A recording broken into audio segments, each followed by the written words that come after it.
Hello there guys, it's me Moth Marauder coming at you with yet again another figure review. Today we're going to be looking at Bandai Creations' first Godzilla. So, yeah. Anywho, let's start off with detail. When it comes to accuracy to the original 1954 Godzilla, this is, okay. I mean, it has some of the 1954 Godzilla features, like the face and the dorsal plates, but aside from that, it doesn't really look like the 1954 Godzilla. It looks more like the Heisei Godzilla. So, yeah. I mean, just look at that. Like the body mass and stuff. It's very identical to the Heisei Godzilla. I mean, don't get me wrong, it looks really cool, but it doesn't resemble the 1954 Godzilla that much. So, yeah. Accuracy is so-so. Texture, however, let me up the quality. The texture on this figure is just amazing. Probably one of the best detailed or textured figures of the Bandai Creations toy line. So yeah, I mean, just look at that. Amazing detail all over the body, like the chest, the arms, the face, the legs, the feet, chest belly area. The dorsal plates are really well detailed as well. I mean, just look at that. It's freaking amazing. The tail's pretty good too. So, yeah. Texture is just really well done with this figure.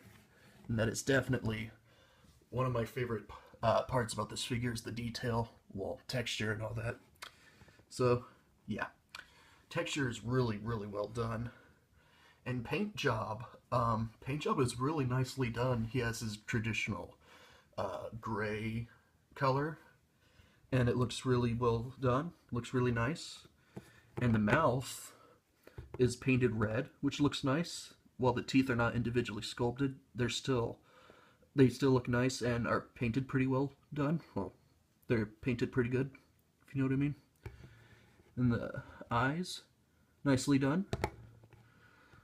Although, when you have Godzilla like this, looking at you or whatever, or facing towards you, his eyes are going off in, opposite directions, which makes him look all derpy. But, whatever, it still looks nice. Oh, and another thing about detail, I kind of like his battle pose that he's in. Makes him look more badass. So yeah, I mean, Godzilla's already badass to begin with, because, it's Godzilla, for Christ's sake. How is he not badass? But yeah. But yeah. So yeah, that's another detail thing I forgot to mention. My bad. But anywho, back on to the paint job. Yeah, paint job's really well done. Like, even though the 1954 Godzilla movie was obviously black and white, this is still really good paint scheme or whatever. Paint job. But yeah. Paint job is really well done. Let me see here. Articulation. The arms move like that. They don't go 360 because his waist and his legs get in the way. Speaking of the legs move. Not that much though, because again, his body mass gets in the way, like the waist and the overall shape or design of his legs kind of affect his articulation of the legs and all that. You know what I mean, but yeah. The tail moves really easily. And, finally, the head moves 360. So, yeah. That's about, 6 points of articulation? 1, 2, 3, 6. Yeah, 6 points of articulation. That's quite a lot for a Bandai Creations figure. Or for the basic Bandai Creations figure, this is a lot. So, yeah. 6 points. It's pretty cool.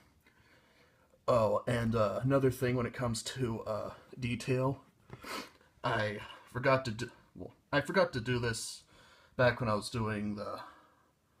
Well, I forgot to do it earlier in the video when I was still doing detail, but yeah, as I said before, this guy looks like the Heisei Godzilla.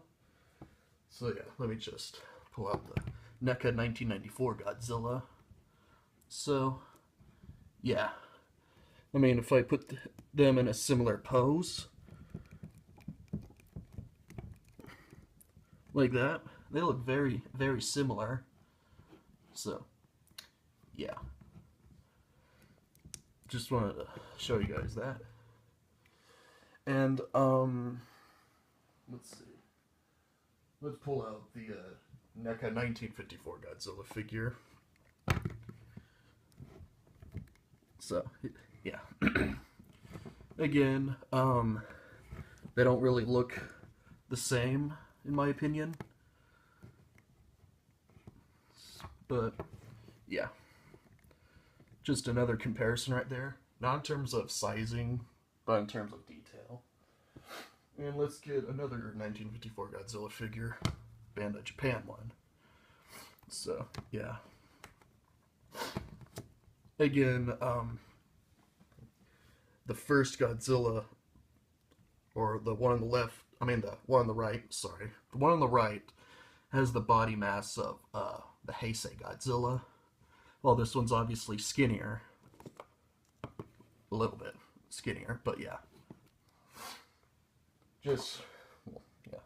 Just forgot to mention that earlier in the video. My apologies.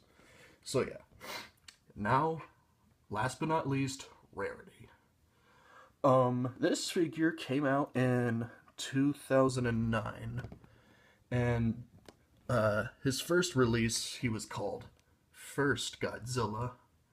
Then I think he was released again, and then, well, that time he was just called Godzilla 1954, but there's a previous Godzilla 1954 figure made by Bandai Creation, but yeah. So yeah, I'm still calling it First Godzilla because I think it's more distinct for this figure, and you know, don't really get confused and all that when you're talking about like the two figures, if you know what I mean. But yeah. Anywho, I would have to assume this figure's fairly rare, or just rare in general. But who knows? I could be wrong, but yeah.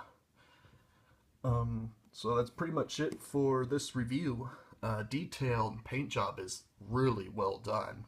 Well, accuracy is so-so. Texture is freaking amazing.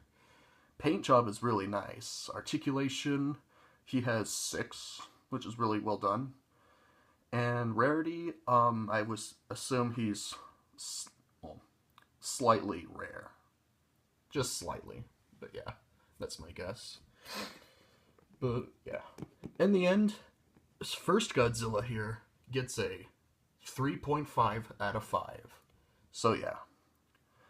Despite the score, I really like this figure. I'm very happy to have this in my collection. And I highly, highly recommend it to Godzilla fans, of course. He will be an amazing addition to your Godzilla collection. And, well, yeah. That's pretty much it. I really hope you enjoyed this review. If you have, make sure to subscribe, hit the like button, and leave a comment if you want. So, yeah. That score, once again, is 3.5 out of 5, and yeah, that's pretty much it. This is Moth Marauder, signing off.